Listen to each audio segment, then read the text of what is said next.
Okay, so we're in Nun Ches Amid Beis. We're near the bottom.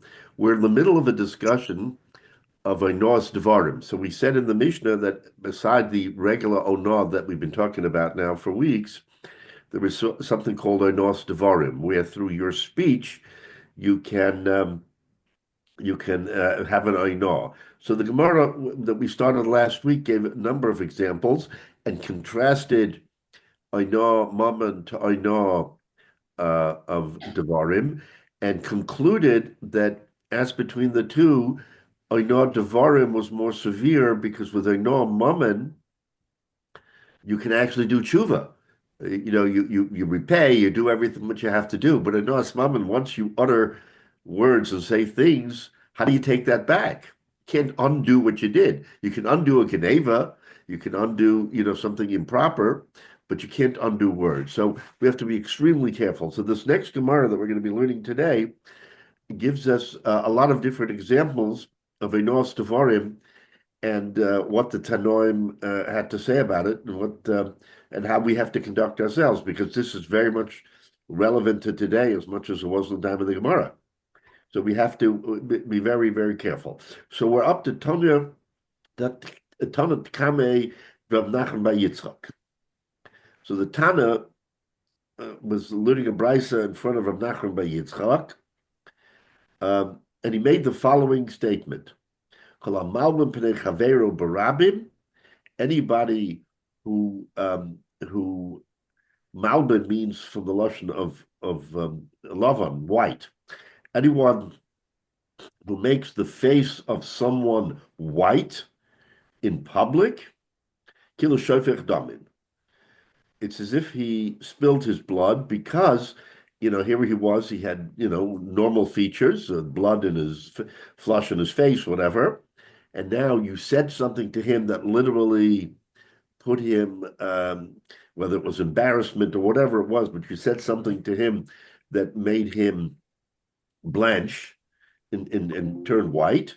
So that's shvichas damim. I mean, imagine that you have shvichas damim for saying something to a person in public. Amalei, so Nachman Yitzchak answered back to the Tana, Shapek ha'amrit, you are correct. You're correct in what you say. Why? The chazina lay the ozel sumka v'ose chivra.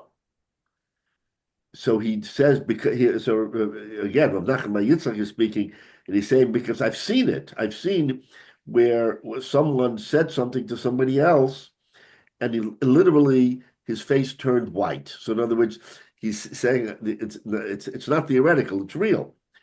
Therefore when your face turns white, that's ke'ilu hargo. So we have, again, that with that kind of thought, you have to be extremely careful in what you say to people, because you never know when you embarrass someone what the reaction will be. Some people don't react, and some people do. So you have to be extremely careful because it's ke'ilu hargo. That's as far.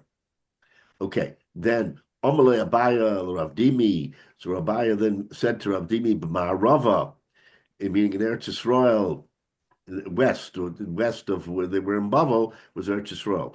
B'mai Zahiri. In other words, what safeguards did they have in Eretz Yisrael for this situation? So he said, Ba'achure api, that in Eretz Yisrael, I guess maybe that was what the Rabbanim of the Gedolim and the Tanoim in Eretz Yisrael, they were makbid of not embarrassing other people. The Amr of Chanina, Akol Yordan Legehenim Chutz Mishlosha. Excuse me, Rabbi. I'm having trouble finding the place, even though I hear you. Nun Ches Amud Beis. Yeah, Nun Ches Amud Beis, right near the bottom. Let's see. About 5 lines from the bottom. Oh, lines, okay. Yeah. Okay, thank you. Yeah.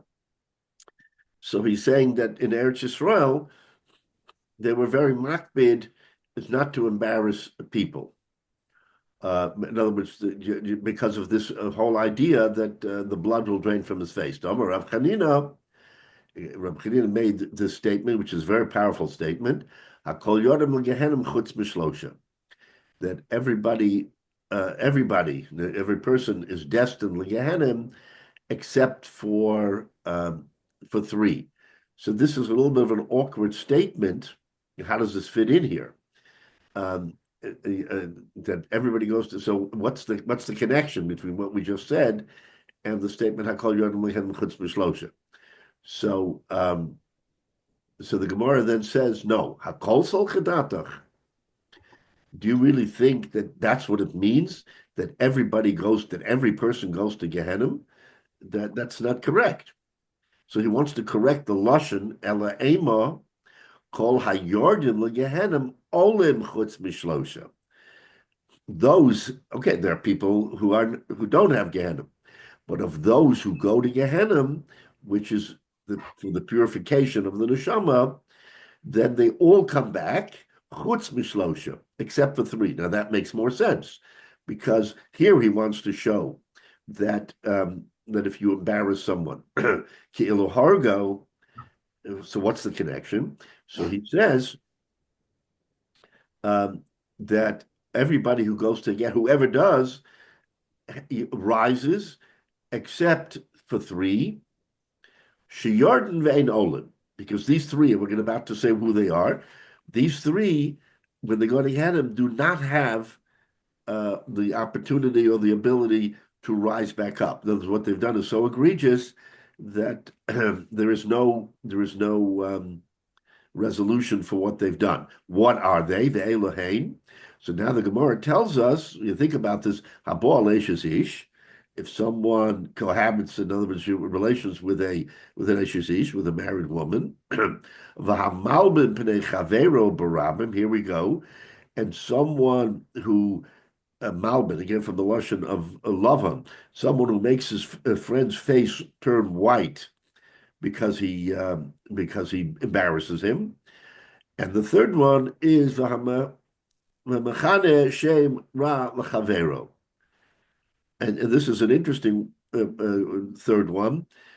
Someone who calls his friend a bad name. What does it mean, a bad name? In other words, also that he embarrasses him. Shem Ra L'Chavero. So you would think maybe that they would include, Gila Arayas or something else, which are the main sins for which we don't Yarg Val Yavar. So you're saying no. The point that he wants to make is that Malbim Pnei Chavero Barabim is one of the three. That's how powerful it is that it's Shvichas Damim. And Shvichas Damim, of course, is you can't transgress Shvichas Damim. You have to Yarg Val Yavar. So therefore he changes the lashon of the Gemara, because you can't say Kol Yodem Legehenim Chutz Mishlosha. It has to be Kol Yodem Legehenim Olim Chutz Mishlosha, and therefore Amal B'nei Chaver Barabim is one of the three, and therefore that's how careful you have to be. So this is all in the explanation of Einos Devarim, that a person has to be very careful in his speech not to violate these principles, because if you violate the principle, then the repercussions are extremely severe, as we see that. And here we're talking about kares. It's one, and we'll see in a minute the chilek. We're talking about kares. If a person violates these principles, then that his neshama has no chance of redemption. So you're now stuck, Lailam void. All right. Question. I always sort of wondered about this kind of a thing, which is, I get the idea of how serious this is, because if you embarrass somebody in public, you can never truly take it back, etc. But how is it? But if the idea is that it is compared to killing somebody, why isn't killing somebody one of those things? And it's not one of those things that you couldn't get out of. You would think, okay, this is really bad. It's compared to killing for a bunch of reasons, and yet killing itself doesn't. Murder doesn't get to that level. Yeah, that's a very interesting question, because murder itself, although murder itself is one of the three principles from which we say Yarg Val Yavar, right? That you can't. So I get the idea of saying Eishes Ish, because that's That's the sort of the ultimate Gilui Gilai Arayos. Royce. It's Gilai Royce. And unlike and I can see how that unlike and murder together, unlike idol worship. Idol worship is a sin only against Hashem. These others are by definition a sin against the people as well. And Right. so that in a certain way makes it worse.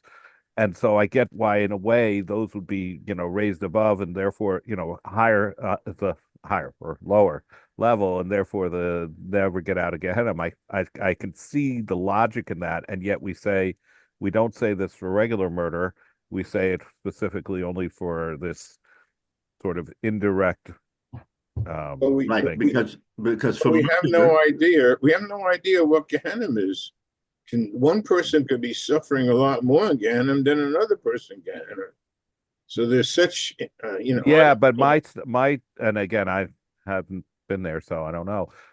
Is that is that You have to read Dante's Inferno. Yeah, which is if somebody's isn't so bad, it's because it's not so bad, meaning that they're going to eventually come out of it and go up to Shemayim. Great. We're talking about the people here who never get out of there. Well, to your question, Menashe, the physical act of murder has an earthly punishment. You're executed. There's a punishment for that. That's the kapara. In other words, whatever, depending on what you did, you can have chenek or you can have one of the other four forms of punishment, and that is a punishment by Olam Hazeh, which purges the chet, so to speak, la'olam haba. But when you're talking about Malbim Pnei Chaver Barabim, you didn't physically kill him. So in other words, the Torah doesn't say you did it, so you have to get chenek, let's say, or you have to get skila. In other words, but HSE, we have that. What's that? They could, but they didn't. So in other words, they didn't say that for Malbim Pnei Chavero you get the earthly punishment that you do for murder. Right, but so why is HSE? So therefore, it's even worse than murder. Because with murder, which is terrible, you can do tshuva in the sense that you get punished and you still have a chelik l'olam haba, as the Gemara will explain. Right, mitzvah mechaper. Right. Right. But when you do something that it's not as palpable as murder because you haven't killed him, but you've done something that makes him suffer in a way that when you kill somebody, he's dead. But when you make someone suffer through Malbim Pnei Chavero, you've killed him and he's alive. In other words, the embarrassment, the repercussions of that don't go away with so to speak, the murder, with the killing. The killing is the killing, and then after that, he remains embarrassed. So emotionally, how do you deal with that? So that's the chiddush, is that when you're Malbim Pnei Chavero, it's equivalent to murder, but in a way it's worse than murder because you then have the repercussions of the emotional feeling that a person has after, when a person's dead, he's dead. I mean, you can't do anything. But when a person is dead and alive, that's worse. So what is the role of Besdin? If somebody embarrasses somebody in public, isn't there some Besdin punishment as well? There is no punishment. No, there is no. But we have, if somebody couldn't, hypothetically, I mean, look in the modern world, you have rules and punishments and so on in court cases for libel and other similar sorts of things, which are not exactly the same, but they're related. Say, so if somebody, causes two people are in a fight, and person gets injured, one of the things, if I remember correctly, I don't remember exactly, is that he gets payment for. It's like 5 things, I think. Right. And one of them is right. Right. And so Boshes is in there. That's again similar to this. So Shaming. Right. So couldn't, based in, if there was in a modern world, let's say if we had a situation where based in could really handle such things, or maybe about thousands of years ago as well, could Basin step in such a situation and say, you publicly shame this person, we have all these witnesses, and therefore you should pay for Boshes? And the answer even is though there was no physical damage, so it doesn't get evaluated in the usual way. Right. So the answer, I think that Bezdin can award today. Bezdin can award a penalty for those five elements because those they transcend time. So if you have a case against someone because someone wronged you in a way that made you shamed you, then you go to Bezdin. Now, Bezdin can't issue an edict of Misa. Bezdin can't say that, but they can issue a penalty, and then the higher ecclesiastical penalty that the Rabbanu Shalom will issue later on. That's something that Bezdin can't directly sort of touch. So you're on your own when it comes to that. But yes, Bezdin does. I've heard of cases where Bezdin does. Award someone penalty, like you said before, maybe for a libel, a slander, or something along those lines. We have that in Jewish halacha. But yeah, you're right. So, but when it comes to Mal Pnei Chavera, I guess they want to explain the severity that it's not to be taken lightly, that you can't even find a sort of an earthly comfort level whereby someone can say, Charata, I want to do tshuva. Because, like you said, once you say it, how do you undo it? It's a very difficult thing. And because of that, wouldn't you ask Mechila before Rosh Hashanah Yom Kippur? You can, sure, you can ask him Mechila. The question is whether or not what you've done has reached the Pamalya Shalmala, and the Rabbanu Shalom now does not, he doesn't accept the Mechila. I mean, you can say you go to your friend, you have to be mafias him. Of course, you have to do all of that. Whether or not that is enough, let's just say, to get you off the hook, that's what we're discussing. According to this Gemara, it doesn't get you off the hook. I mean, you can try to be mafias your friend and or the person and do right by him and all, but in the eyes of the Rabbi Shalom, you have committed an egregious sin that cannot be undone. And that's why Oinos Devarim is considered so much more severe than Oinos Mammon. So I think that's the very point, that you can ask Mechila from your friend, but in the eyes of the Rabbi Shalom, there's no Mechila. That's what it's saying. There's but no if you Mechila. did it publicly, if you did it publicly, apologize. You apologize. It has to be Barabin. It has to be Barabin. Yeah, so that could be arranged. What are you saying? You mean undo it, Barabin? Yeah. I mean, he can say, "I'm sorry, but I want to do this at shul. I want to do it publicly in front. I'm going to stand up after the speech, and before the kiddush, I'm going to basically say I was wrong. I embarrassed you. I'm asking forgiveness, and I'm asking everybody in the shul to not hold it against me because I was wrong and I may apologize." Yeah. But this Gemara seems to say there's no options here.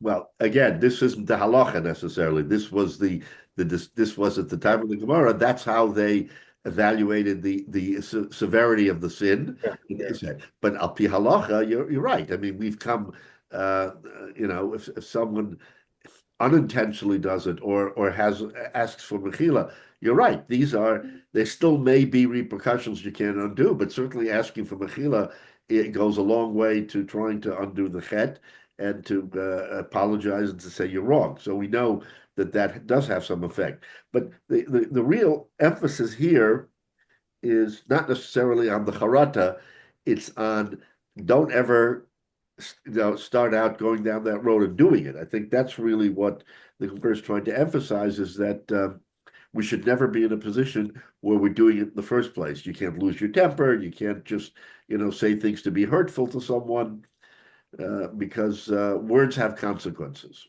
So again, Al Pi Halacha today could be different, but certainly at the time of the Gemara, they made this point that that you can't do that. Now the third category, which is a Machas Hashem Ra L'Chavero, this is an interesting one because if you call someone, okay, you didn't embarrass him to the point where he turned white, but you called him a name, which is an embarrassment to him, whether or not it's a it's not his name, but people referred to him maybe in a certain way, and he doesn't like it. So again, the Gemara is telling us how careful you have to be, ben adam l'chavero, that if you know a person takes umbrage and he doesn't like that he's called a certain name, then you shouldn't do it. You shouldn't do it. So, Frank the Gemara, Machana Hainu Malbin. What do you mean machadish here? If you call someone by a name, then presumably he's turning white. I mean, at least in theory, he's embarrassed. And embarrassment, we already said hamal b'nei chavero. So what are you adding with the third category of calling somebody a name that he doesn't like? That's in the wider category of mal b'nei chavero. Says the Gemara, afal gaf dorish bei b'shmei. In other words, this is interesting. Even though people have been calling him this name, and he doesn't turn white, he's not Malbin, but he doesn't like it. So even notwithstanding, you can't do it. So, for instance, I mean, if you have a fellow who is big and heavy and whatever, and he has a nickname of Tiny, right? We've seen that. You call somebody Tiny and he's massive. So maybe that's a moniker that a person feels very embarrassed. Okay, so but already everybody does it, so he's somewhat immune, but he no longer turns white, which he might have in the beginning. So you would think, okay, fine, he's already accepted it. Again, the point here is that the Gemara wants to tell us how careful you have to be with earnest devarim. That obviously, at the time of the Gemara, maybe more so than now, a nickname was something that was so embarrassing that the person had a hard time living with it. I mean, today nicknames are de rigueur, right? I mean, you have people called names of notwithstanding their own name, they're called all kinds of names, and perhaps we don't even think twice when we do it. Rabbi, is there a distinction between the embarrassment versus the name calling, in that the name calling, even if that's not done in public, that carries the same penalty, whereas embarrassment is something that's a public display, not a one-on-one display from That's a very good point. That's a very good point, because Hamal Pnei Chavera, the Gemara emphasizes barabim, that when you embarrass someone in public,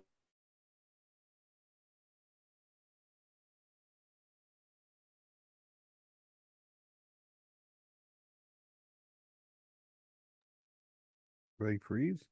What happened here?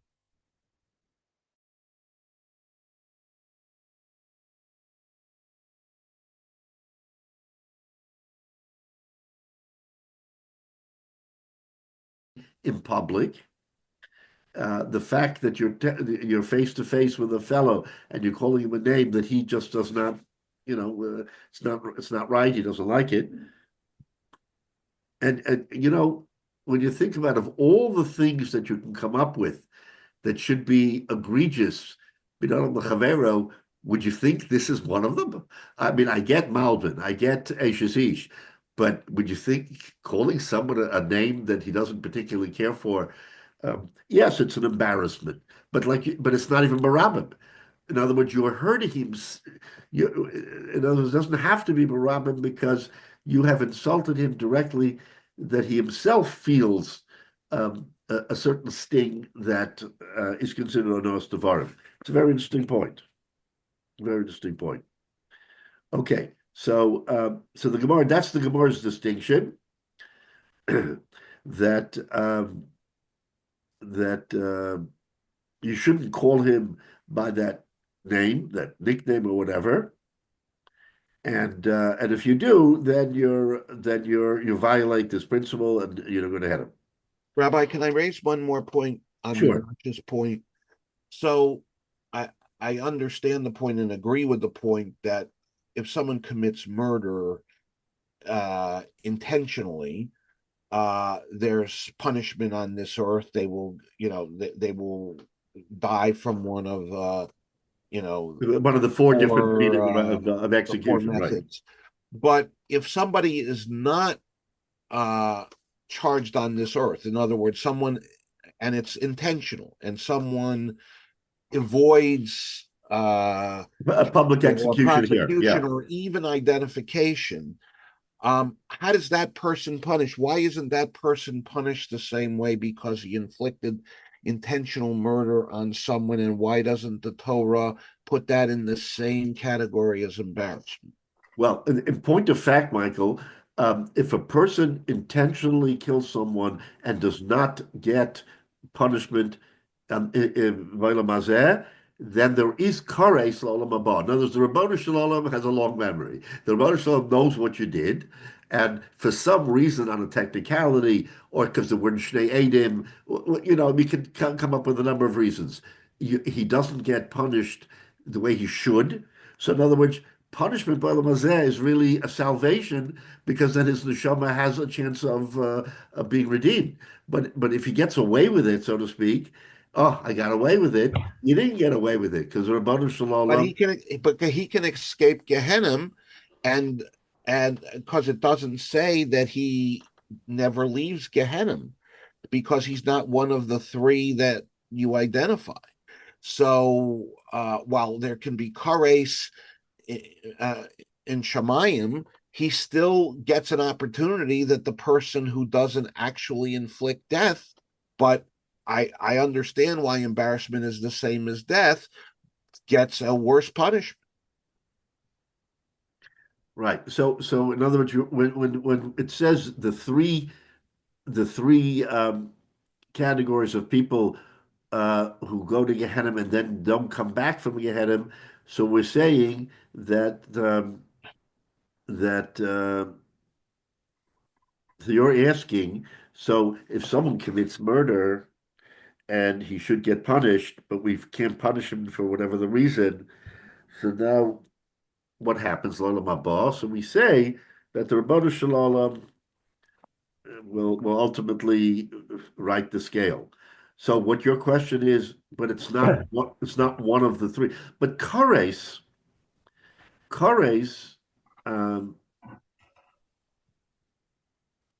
see, this gets into a very, very fine area. Kares and Gehenna are two separate things. Right. Two separate things. So when it comes to these three acts where a person goes to Gehenna and doesn't and can't rise, so the question is, so what happens to the neshama? I mean, again, theoretically we're talking. So what happens to the neshama? The neshama never has an opportunity of redemption. What is kares? Kares is, in a sense, where a person ein lo chelik l'olam haba. So if a person is punished with kares, then the neshama doesn't have a chance l'olam haba. So isn't that the same as someone who? Well, so let's can't leave Gehenna? Yeah. So let's look at the fine point of it. Is it really the same? Is kares the same as a neshama that is sent to Gehenna and does not rise? So that's the question. Again, we're dealing with something that's a little bit beyond our pay grade here. But what's the chilik between kares and a neshama that for instance, if a person is not mechabed aviv v'imo and they cannot convict him for whatever the reason, then the Torah tells us that there is kares. So in other words, that neshama who was not mechabed aviv v'imo will ultimately wind up with being cut off from Klal Yisrael, meaning Ilasa Lavo. Maybe with Gehenna, it's not quite the same. I'm trying to think of the parallel as to what might be considered worse. But why are we mixing things up? Chorus, I thought, was you die below, less than 60 or whatever the numbers were. And that is the way chorus was executed. In terms of your life gets shortened because you had chorus, and that becomes Yimechaper because you died, in your 30s. But then on the other hand, you have this dilemma that just because somebody died early doesn't mean they got chorus. Right. So the neshama is still in the neshama. Now, whether dying early without chorus is different than dying early with chorus, or if somebody committed the act after 60. Yeah, in other words, the tie-in between dying young and chorus is not a direct tie-in that a person died young because it was chorus. It could be, but it's not necessarily right. A person can have a long life, and then at the end of his life, he violates and does something that is punishable through chorus. So it doesn't necessarily correlate that early death is chorus. It can be, but it would seem to me, and again, this is Sarachian, it would seem to me that chorus is on a higher level of punishment, so to speak, than a neshama that goes down to Gehenna and doesn't come up. The question is, if it doesn't come up, what is that?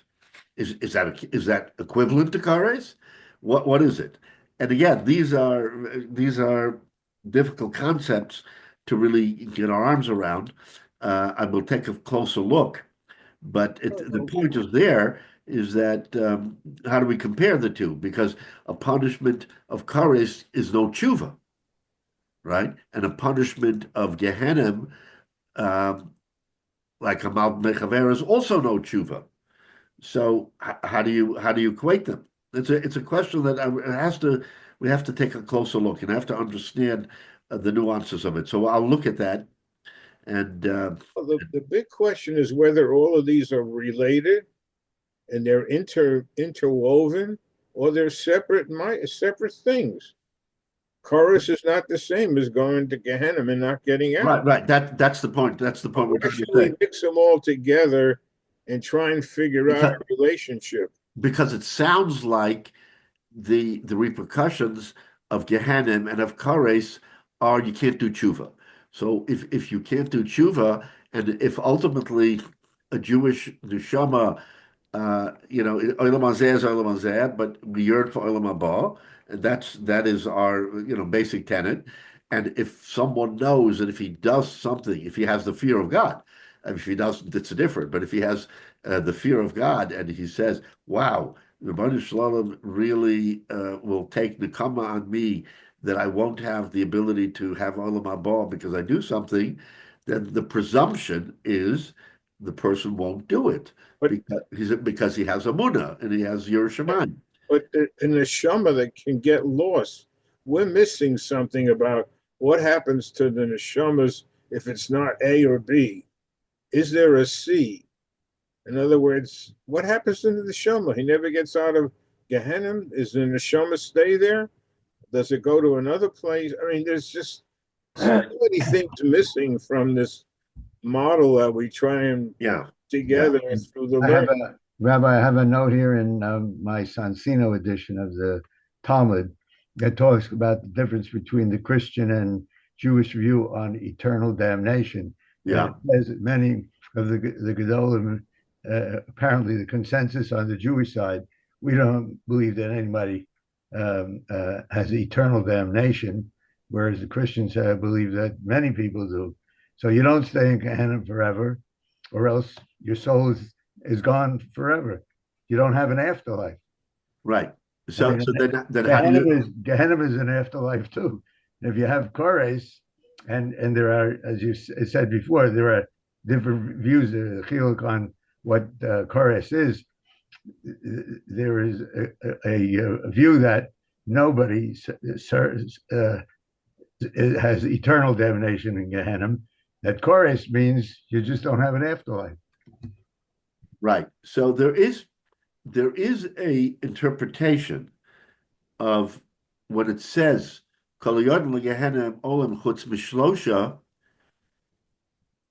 It says Sheyarden ve'ein Olim. They go down, don't come up. Like you just said, David. It doesn't mean forever. It means maybe for a very, very long time. So the neshama has to stay in Gehenna with whatever Gehenna means for the neshama, a punishment or whatever. But at some point, it does rise. In other words, that's part of the interpretation of Gehenna, that it isn't forever. Whereas Kares literally is cut off. When you cut something off, you can't put it together again. It's cut off. So Kares, in a sense, becomes totally irrevocable, whereas Gehenna is not irrevocable, but it's for a very, very long time, not something we want. So when it says Yardim Gehenna Chutz Mishlosha, it means that yeah, you're there for a very, very long time. But Kares, which we don't even address here, is a different cheshbon entirely. That's what I think is maybe the chilik, is that Gehenna is not permanent in the sense that Kares is permanent. So I don't know what they're saying in terms of we don't believe in eternal damnation. So we have to understand what Kares is. Kares means that there is a clean cut between the neshama and Asad Lavai. Does that rise to the level of eternal damnation? I don't know, but that's the theory behind Kares. Why the punishment of Kares is so much more severe than punishment beyond Adam. Any of the Skila, Sreifa, Harry V'chenek, which are terrible punishments, but they are punishments that then purge the sin from the soul. With Kares, you haven't purged. It remains lost of love. So I'm not exactly sure what they're trying to say in terms of the difference between our view and the Christian view. But again, Kares is a very deep subject, which I don't think I'm not, but many people are not really totally versed in what Kares really means, other than we know it means the neshama is cut off. But Midei Shemayim, how does that work? I don't necessarily have an answer to that, but I think the chilik between Gehenna and Kares is a little bit more clear, because Gehenna is not forever; it's for a very long time. So therefore, if you violate one of these principles, the neshama goes to Gehenna. Not something that we relish, but yes, after a period of time, whatever that period is, 1,000 years, 100 years, whatever it is, there is the opportunity for the neshama to come back. So I think that's the chilik. Maybe have to look into a little bit more of an understanding of Kares, but that I think goes into maybe Kabbalah or other things that to be able to understand fully what it means to have Kares. All right, so so those are the three categories. And I guess Eishesish, we understand Malbon and Chavero, but the third category of calling him a name, even if it isn't Malbon and it isn't Baramim, Michael, to your point, it's such a severe thing that even one-on-one with someone who you call a name to his face that he doesn't like, and even though no one else heard it, and he's gotten used to it, you shouldn't do it.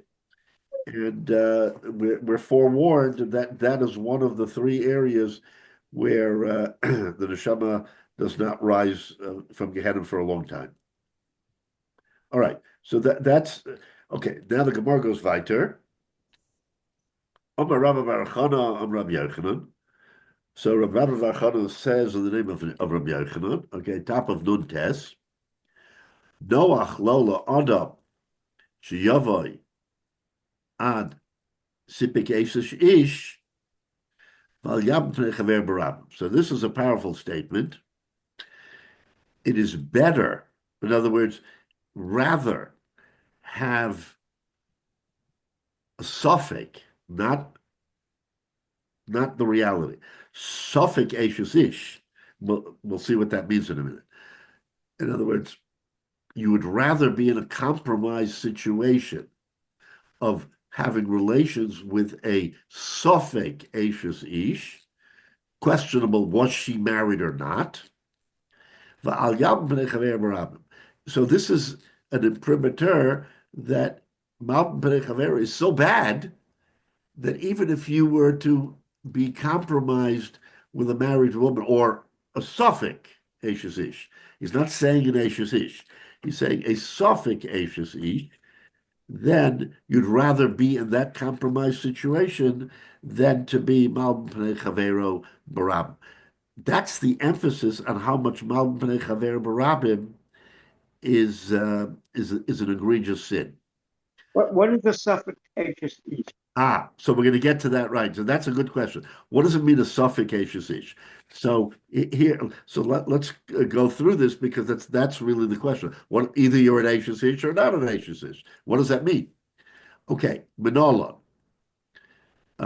So how do we know this? What is this all about? The Dorish Rava, my diksiv. Okay, so this is the example. That's what it says in Tehillim. By David HaMelech, u'betzalei samchu v'nesofu keru v'lo damo. So we all know the story of David HaMelech with Bathsheba, right? So the question is, was Bathsheba an Eishes Ish? Because he sent her husband to the front, okay, and he was killed. In the meantime, he had relations with Bathsheba. So here, David, the question is, was she an Eishes Ish? And now we're going to define why that's a question. If she was, it wouldn't be an issue. Because Sent to fight? what's that? Is that because she sent him out to fight, No, thinking that he would get killed, or David HaMelech sent him out to fight to get him away David from his wife. Yeah, but here's the chap. Here's the chap. There's something called, which was more practiced, it's not as practiced today, where he gave a conditional get. The get was, if I don't come back from war, then marriage. Right? you're divorced lemafreya from the beginning. From the beginning. Uh-huh. If I do come back, then the get is bottle. So now the question is, when he had relations with Bathsheba, where was she? Where was her husband, Uriah? Where was he? Did he get killed? Alive or dead, right? Was he alive or dead? Right. So the question is, so before we have to answer, was he alive or dead, we have to think about the point that even if he was alive and later died, she wasn't married to him at the time David HaMelech was with her. Because we're saying that Lemafreya, from the time he left her, she was already divorced. So you understand? Right? Or is that the ruling that from the time he, for example, that was a common thing for a soldier to. Correct. That was the common, and I don't know if they do that, if that's still a halacha today. I can't answer, but in the Israeli military, maybe they have under certain maybe someone writes a conditional get, because this way it's not just for the get, it's also for Aguna. Agunas, right. It's for Agunas. What happens if the guy, he falls off the face of the earth? If he's divorced her, then not an Eishes Ish. She's free to get married. So these are very complicated questions. So but listen to the lashon. So David HaMelech says, "Ubetzalei samchu v'nes sofu," that when I was compromised, my enemies were mesameach. They rejoiced on me. Karu, they karu means Korea. They tore my flesh. They tore me below domo. Right. Um, and they couldn't quiet down. So in other words, Omer David lefnei Hakadosh Baruch Hu. David HaMelech said to the Ribono Shel Olam, Ribono Shel Olam, Gola v'yadu lefanecha. It's known to you, Shem hayu b'korei b'sorai. It's known to you that if they would tear at my flesh, lo yadama shoses, my blood would never flow to the ground. This is Hamalbin. This is what Hamalbin is. In other words, if a person insults somebody and his blood drains from his face, but it doesn't pour out of his body to the ground, you haven't physically killed him. So this is what David HaMelech is saying. He's saying that as a result of this, people were making all kinds of accusations against me, and they were tearing at me, and my blood never poured to the ground. Right? V'lo od, he says, and not only that what they said about me, ela afilu b'shah she'oskim b'negoim v'orlos omru lo. Now, this is very interesting, that not only in the sphere of the common man, but even in the sphere of the Torah Jews, the Jews who were sitting and studying Torah, while they were studying Negoim, there's a Masechta of Negoim, has to do with Neged Saras, and Oilos, which has to do with Tamei Meis. So when they were, so who does that? Not the common man. So when the Talmidei Chachamim were learning these two complicated subjects, Omrim Li, they would say, David Habal Eishes Ish Bisoso Bameh, right? David HaMelech, who had relations with an Eishes Ish, right? How is he punished? Bameh. How was he punished? Vani Omer lahem, and I said to them, Bisoso bechenek, that his punishment is with chenek. Chenek means to choke. It has to do with a person having, it's a very painful death where his they pour something down his throat, whatever. But Bisoso bechenek, so he's strangled. But the yeshlo chelik l'olam haba. This is what we said earlier, that because it's an earthly punishment, he has a chelik in olam haba because the sin has been purged. Avol hamalbin is pnei chaveiro barabim, but if a person is malbin pnei chaveiro barabim, ein lo chelik l'olam haba, then he has no chelik in olam haba, because that's the ecclesiastical punishment. So what David HaMelech is saying here now. So David, you're right. David, what you asked before, what does it mean? Safek Eishes Ish. So the question is, was she an Eishes Ish or was she not an Eishes Ish at the time that David was with her? That's pshat Safek Eishes Ish. So he's saying it's preferable to have a question of Safek Eishes Ish then Amalbim Pnei Chaveiro Barabim, because at least with Safek Eishes Ish, you know, you can look at it one way or the other and saying maybe he was, maybe he wasn't. Amalbim Pnei Chaveiro, it's open and shut. Amalbim Pnei Chaveiro is open and shut. The Safek Eishes Ish probably has an answer, but not immediate. They know the status of the husband. Somebody will see if he's alive or dead. So it's an answer. It's a question with which will have an answer. When you do Malbim Pnei Chaveiro, it's like the wind blowing the leaves out of that basket story that you heard a long time ago. Not always will he have an answer. I mean, in the case of Bathsheba, her husband came back alive, so they knew he was alive, and he was sent back to the front. But in many cases, including in the Holocaust and in warfare in general, you don't know when somebody was because somebody was missing in action, and you don't find out exactly when they were killed. Yeah, until much later. But it's sort of like so. Two points here. One is actually is that he's while we're taking this as a source for halacha, this is David. David basically a conversation with the Rebbeinu Shalom. Well, he's having a conversation with these people, and he's saying these people who are accusing me of this, which okay, this is a suffix and it's not so bad, blah blah blah blah blah, that they're embarrassing me, and that's what's so bad. So on the one hand, we're taking this as to try to learn a halacha from it, and yet he's really talking about himself, right?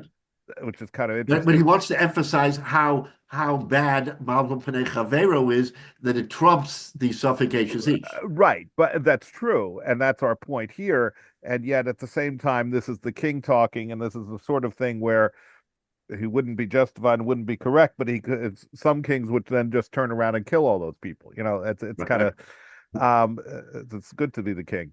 Well, David had a conscience. Yes. But the other interesting thing is this is sort of a Schrodinger's cat type of thing. You don't know until you open the box whether the cat's dead or alive. But once you open it up and you find out whether the cat's dead or alive, you know that it was dead. It was already dead a while ago.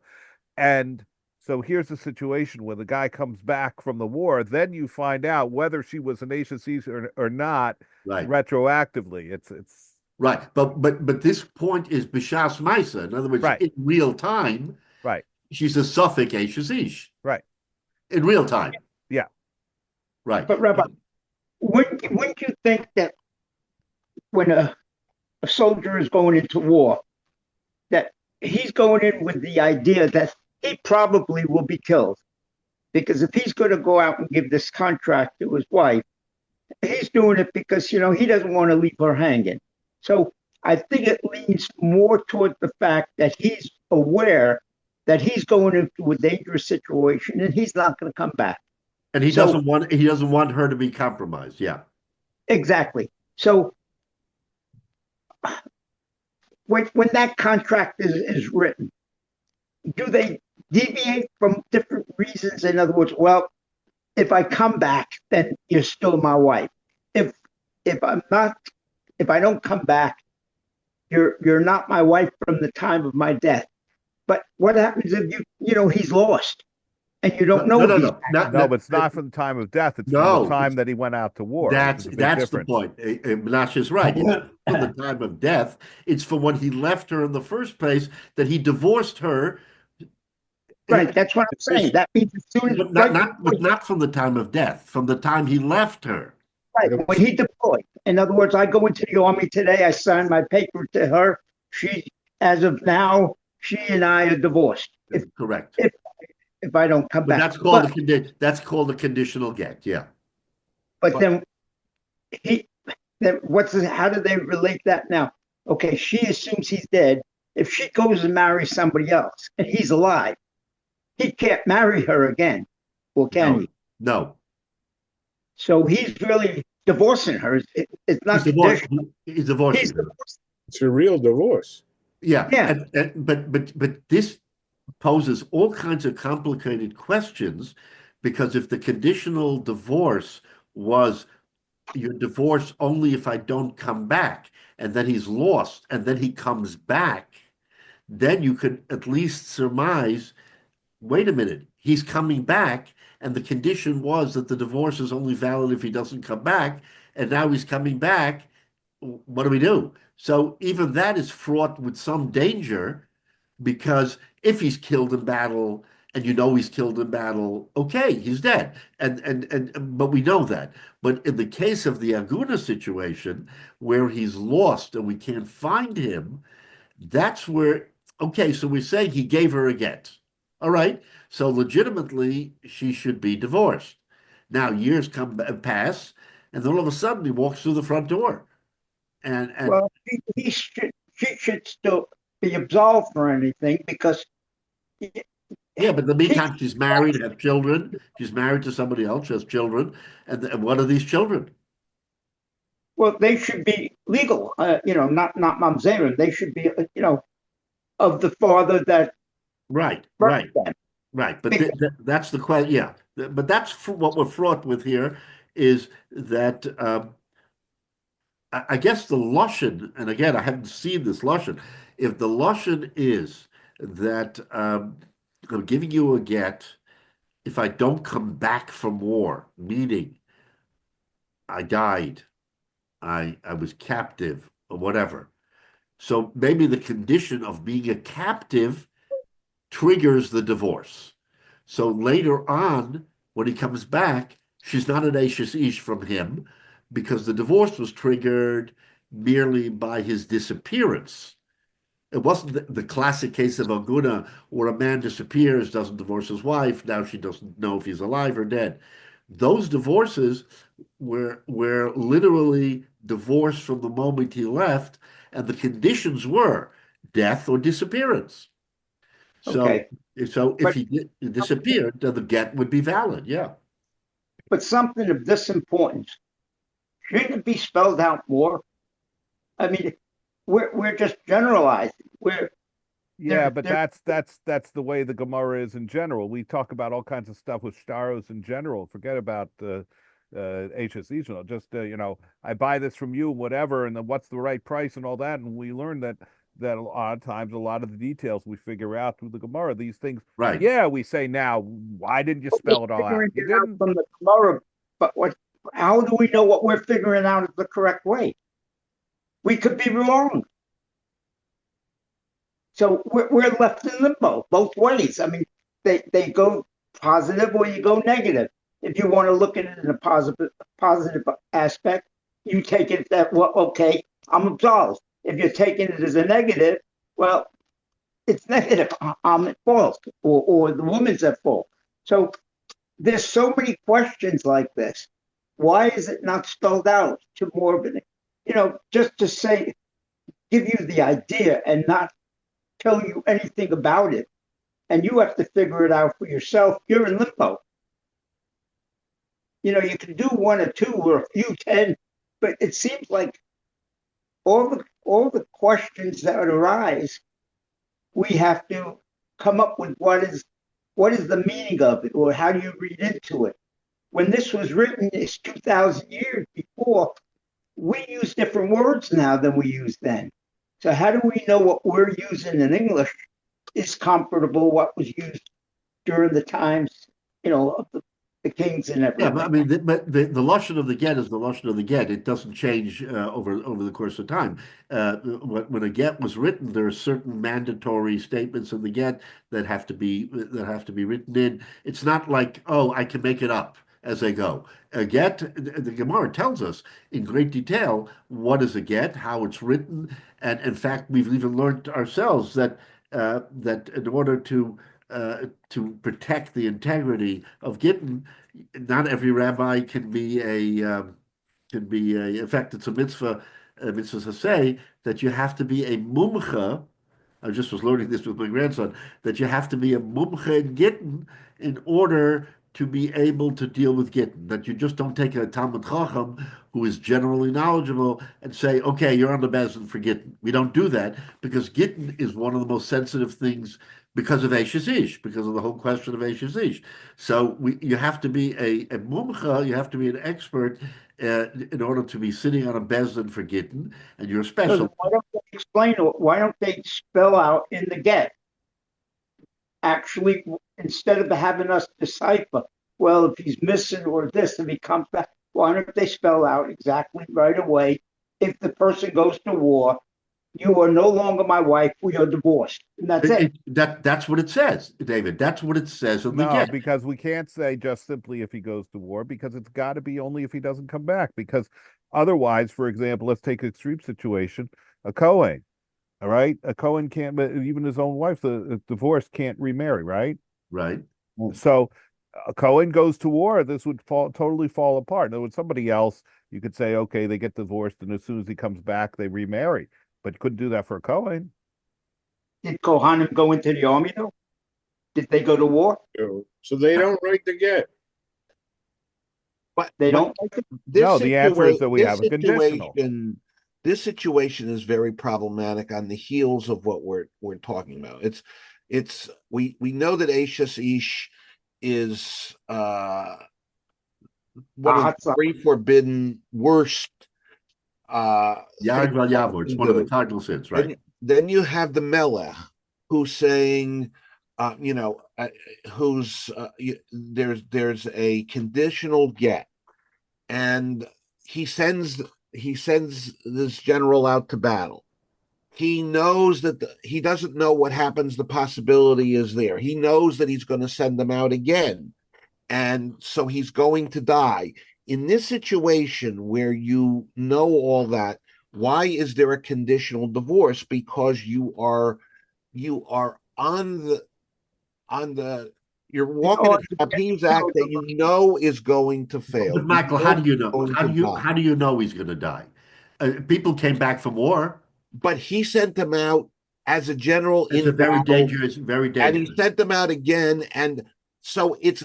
In this case, it's probable, but not absolute. Yeah, but he sent them out again, not because he sent them out again. He sent them out again because basically he wanted the guy to go ahead and be killed and die. In war. Exactly. He had already committed adultery at that point in time. Except that by virtue of him then eventually dying in war. Why would the halacha allow a contract that is in the face of something that's so over halacha?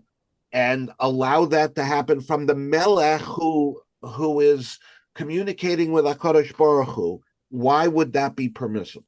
It's not. And therefore, when David speaks to the Ramona Shalom, he's having the soliloquy with the Ramona Shalom. He says, "What punishment does someone get for what I did?" And he responds and says, "Misaso b'chenek." The punishment is chenek. He should be punished. He should be killed. But he's not. In other words, I realized what I did was so egregious that it requires capital punishment. But that's still better than a malmut pnei chavero. Okay, but he knew that going in, he did that. He flaunted the halacha knowing that was the case. That's just so. He flaunted the halacha because he was king. And I mean, I'm not saying it's bad, but I'm saying he knew that he had this out. And he actually not only had the out, he made sure the out happened. I don't see an out for him. Just because he was the Melech, he didn't really have the right. Because he was the Melech, he had the right to send this guy to war over and over. Until he died. He didn't have the right. He did not have the right to send him out the second time. Right. Instructions to the general to leave him alone by himself and get killed. Right. For all the troops.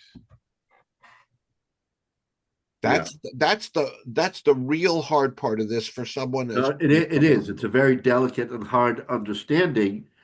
In the greater context, though, the point is made, right? That Malbim Pnei Chavero is even greater than Safek Eishish, because Safek Eishish, you could say there is an earthly punishment.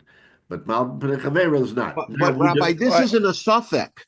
This was he made it happen. It was not a suffix. I hear you. I think the issue is that we're taking an absolute question of halacha, of a suffix esishis versus Malbim.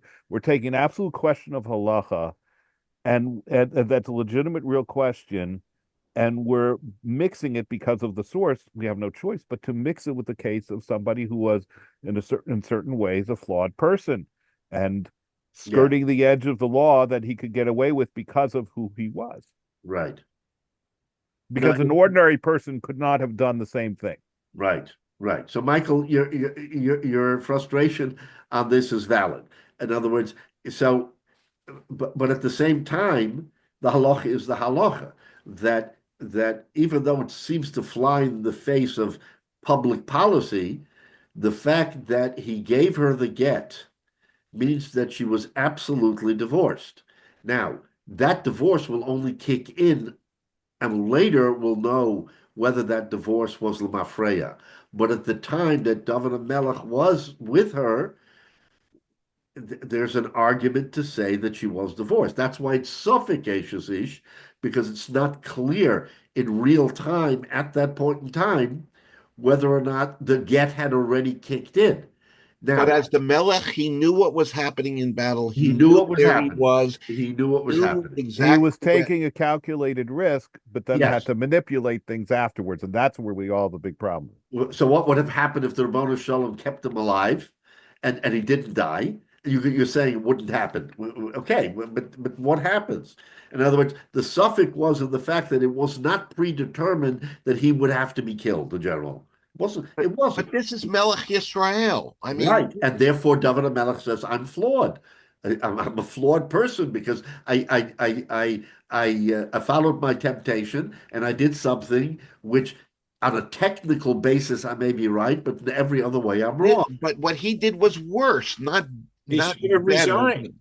He should have resigned and gotten, get The other option Why is didn't he to do say that? in that case that he should have signed a divorce without conditions in that particular case. Well, I think without the condition, Menashe made the point before if he was a Kohen, whether or not a Kohen went to war or not, that's a separate question. But in other words, he didn't want to say with absolute certainty you're divorced. He didn't want to say that. He wanted to said you are divorced if I don't come back, and if I come back, you're not divorced. But uh, so Lamaisa he didn't come back, and Lamaisa she was divorced. That's shot Suffolk, even though he may not have been killed at the time David HaMelech was with her. That's what makes it a Suffolk, because at that time you might argue she was an Ashes Ish, but was she really an Ashes Ish when he had already given her the divorce, conditional as it was? But he gave her. But he did not wait until he knew of the death No, he to didn't. cohabit with That's her. correct. That's So correct. he perpetrated that knowing the situation. Correct. That's where he was in a position that is So different David, than anybody else. so That was David his HaMelech, Aveira. That yeah, was so his Da- Aveira. yeah, so David HaMelech may have followed your thought, Michael. The odds are 99.999 that he's going to be killed. Therefore, if I'm with her, I don't really have a problem because she is divorced already. That may be him, David HaMelech's cheshbon, is because he, other than knowing 100%, which you can't, he says 99.9% he's going to get killed. And if he gets killed and I'm with her, it's okay because she's a divorcee. She already But got that's the. flaunting something that is such a basic halacha. That's correct. That's correct. And that's where David HaMelech said, this is my sin, and I have great charata, because better that I should be killed than have suffer Hamal B'Pnei Chavero of all the people who are speaking behind my back, in front of me, and are saying all these things about me, which are actually true, better than I would have been executed, because this way it would have been over. I mean, that's Well, stuff that Rabbi, isn't this, look at it a different way now? Since if this is what you're saying, then what is really worse? What sin did he do? Was it taking a married woman, or knowingly making this person go out to war to get killed? If he puts him in a position where he's going to die, that's the same as if he killed him. Right? Wouldn't this be like second degree or third degree? I mean, or murder for hire? I mean, there's like right. in the modern world, I know we have ways for the more too to say, okay, you didn't pull the trigger, but you arranged to have this person killed. And So- not only that, he even asked Shlomo HaMelech to take for the person who ended up killing him. Didn't Shlomo HaMelech? He tell Shlomo HaMelech in his own way that he killed Uriel, and therefore you need to find a way to get rid of him too. Right. No, that's not so. Uriah was killed by the Ammonites in battle. David HaMelech gave instructions to get to somebody else to kill Yoav, who had killed somebody else. Okay, I'm sorry. Yeah. So what to what Menashe just said. So there's, in other words, of the three cardinal sins, right? We're talking Yarek Val Yavar, Gila Aroyas, Shvichas Damim, and Avodah Zarah. So here it's just not Avodah Zarah, but we have Gila Aroyas because we have of relations with a married woman, and we have shvichas damim. Because if you're going to say that David sent him out and knowing with a great degree of certainty that Well, he's his going to get intention was killed, to die, though. then the question is that shvichas damim? Well, I would argue that David had 100% certainty Yes. that he was going to get killed because he wouldn't have done this otherwise. It was only a question of when. Okay, question of when. And he set it up to happen, even though he didn't pull it. Okay, so he violates two of the cardinal principles in the Torah of Yarg Val Yavar. Shvichas damim. He violates one. one. Arguably, he violates one or the other. Well, because of the stuff. Could be both. But arguably, I would posit that he was violating one shvichas damim in order to not violate the other, and yet he could have simply not violated either one by controlling that's himself. ludicrous. He had no idea how long it would take for him to die. Right, which would imply that he had at the beginning the idea that I'm just going to keep sending him back until the deed is done. In the meantime, I've got her. Even the first time, he didn't seem to wait to have relations with his wife. He did whenever he wanted to do it. Probably early once he sent them out.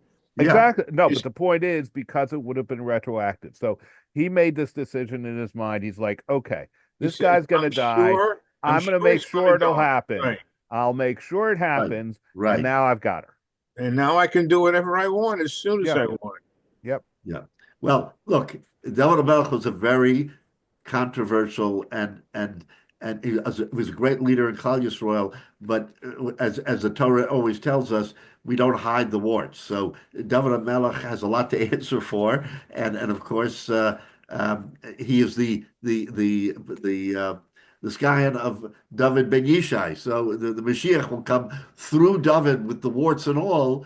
We see that there is a greatness to David. This obviously is a dark moment in his life, and we can debate all day long how and when and where what, and it's very valid from a moral standpoint, to understand what was David thinking here.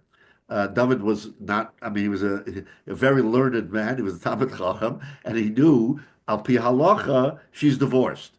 So he didn't necessarily have relations with a married woman because she was, in a technical sense, already divorced. After the fact, not at the time. After the fact. But like was just said, after the fact of which he felt 100% certainty that fact would come to light, whether it's 6 months, a year, 2 years. So he was going to make it happen regardless. Right.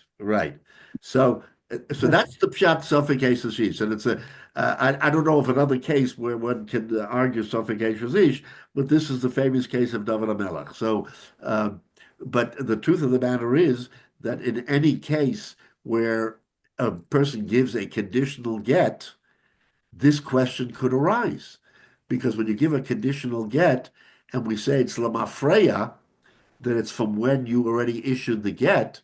Now you're skating on thin ice, depending on what happens later. She is or isn't divorced. So that becomes a complicated problem. Again, fortunately, it's not one that is so widely spread that we have to deal with it. And again, I don't know if today in the Israeli army, a person can or does do that. I don't know. That could be faced today. What's that? That wouldn't be so uncommon today. It would not be uncommon. I'm saying. Right, that's more likely than what David HaMelech's wars were about. Right. So we don't know. It'd be a question to understand what the rabbit, there were a lot of Israeli soldiers that went to war. Married soldiers went to war, and a lot of them were killed. Right. So the question is, did they already have a get l'mafreya? And because al pi halacha, a get l'mafreya is valid. It's just not used very often. But in the time of war, that's when it's most prevalent. In any event, the Israeli army, they always retrieve the body. If it's dying in the middle of combat, they have mechanisms. Right. But many times they don't get the body, and that's what happens. You don't know. Over a year, and we still don't know. But if you don't get fighting as a group, of people, they all take care of each other. God forbid one dies, they have Right. procedures. But we No, no, look at the but- current situation, we know it's not an absolute, unfortunately. Right, but if they can conclude, and this is what the rabbinate does, if a person, how do they know that 2 or 3 dozen of the hostages are already dead? So can you say with certainty that he's dead, therefore she's not an aguna? Okay, let's just ask the question. Because they say we have halachically stated that this person is dead and she's not an Eshes Ish anymore.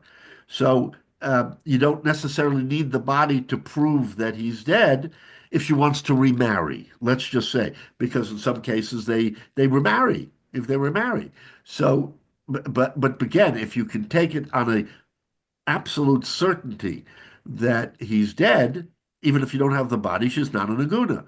But this raises all kinds of very complicated halachic questions, and the rabbinate today is very very they're very careful. I don't know how they know based on placement and this and that and the other. Even if it wasn't eyewitness, there wasn't another soldier who said, "I saw my friend here get killed." But There's also a lot of intelligence today intelligence related to the enemy trying to stay alive by telling the Israelis what happened to somebody. There's a whole lot of that. If they killed somebody, somebody might tell the Israelis in order to get food or something. Uh-huh. There's a lot of mixture of So there may be eyewitnesses. There may be eyewitness. There's too much misinformation to that go by that premise. Yeah. They're giving. Oh, but they can separate out. Look, the Israelis are very smart about. And why didn't they know where the hostages were in the tunnels?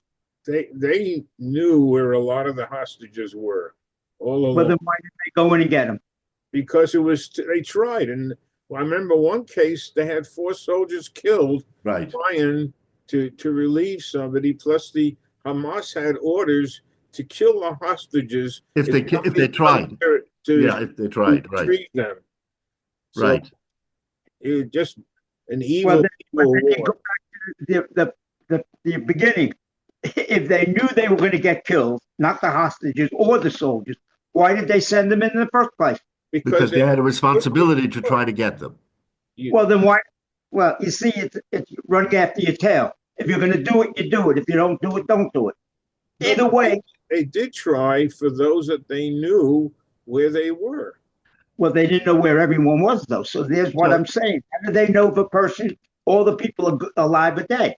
So David, to your point, there is a halacha that if you should not put yourself in jeopardy to save someone else, where the likelihood of your being killed is such that it's not appropriate to try to save someone if you yourself are with a high degree of certainty going to be killed. You shouldn't do that. They obviously Exactly knew. what I'm saying. Why did they look? They lost 900. How many people going in to try to save the 25 or 50 or whatever are living? Yeah. So they lost all those people to try to save the 25.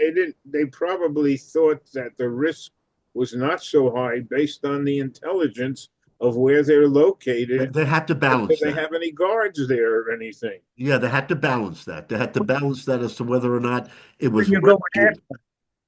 If you lose more people than you're going after, I think that says it in itself. Don't say after the fact. But David, you don't know that going in. You don't know You don't know that. You don't know this- that. All your intelligence says you have a chance of getting them out. Yeah. Because they did recover a live captive. Well, they saved those those 4 who were. Yeah, they did have successful retrievals. That's right. How many died in that one? How many died in that operation? The ones that they saved, nobody died. Nobody died in that one. Oh, in that one. The ones that they didn't save, you had soldiers, I think 4 of them perished. Right, but the one that they saved, right. I'm not saying that they shouldn't go in. Don't get me wrong. I think they should have done a lot more than what they've done. But that's not what I'm saying. I'm just relating this to the situation of we're talking about, with somebody going into war. But I have a different question for you, Rabbi. If a woman's husband is missing, can the woman ask for a divorce without him around. No, So there's no way for her to get no. absolved from that wedding. That's the Aguna problem. If she could, we wouldn't have an Aguna problem if she could initiate and say he's missing, he's gone, I want a divorce. They had that with the submarine, the Dakar. And Years listen, before the Rabbanim were yeah, but convinced. not only that, David, there are many cases of Aguna today where the husband refused to give a get. If she could initiate the get, what do we need him for? It's because Kiyika Chishisha, he has to initiate, and therefore Kofin also. That's why we put pressure on him. Achiyomorotzani, I'll give the get. But if you don't put the pressure, then she can't initiate it. That's the big problem with Aguna, is that it has to come from him. Okay, if it's a provisionary get, then why can't it be considered that he would have given her it if if he knew he was dead or he was, yeah, nothing. He No, no. wouldn't know. If it's But conditional, yeah, if it's conditional, then we say he would want to give the get, and therefore the get is valid because he would want to give her a get and not make her an aguna if something happened to him. But that was his choice, and therefore it comes from him. But if she was the one to initiate, that wouldn't work because she can't initiate, and that's the big problem with aguna. If otherwise, you wouldn't have an aguna problem if she could say, "I want to initiate the divorce," and that's it. okay. Yeah. Anyway, it's a terrific. I mean, this is a very wonderful discussion, and there's a lot of halacha here. To our point, though, which kind of got lost a little bit in this wonderful discussion, is the fact that David Melech was telling the Rebbeinu Shalom, "I'd rather be guilty of HSH. exorcism and get a punishment than to be amal p'nei chavero." That's the emphasis of our Gemara, is that how Malma Pnei Chavero is so egregious that we should never come onto it. Anyway, we'll continue Mitzvah Shem next week. There's still a little bit to go on this, but you see how sensitive the Gemara is to these halachas, that we have to put all conditions aside and not violate the halacha.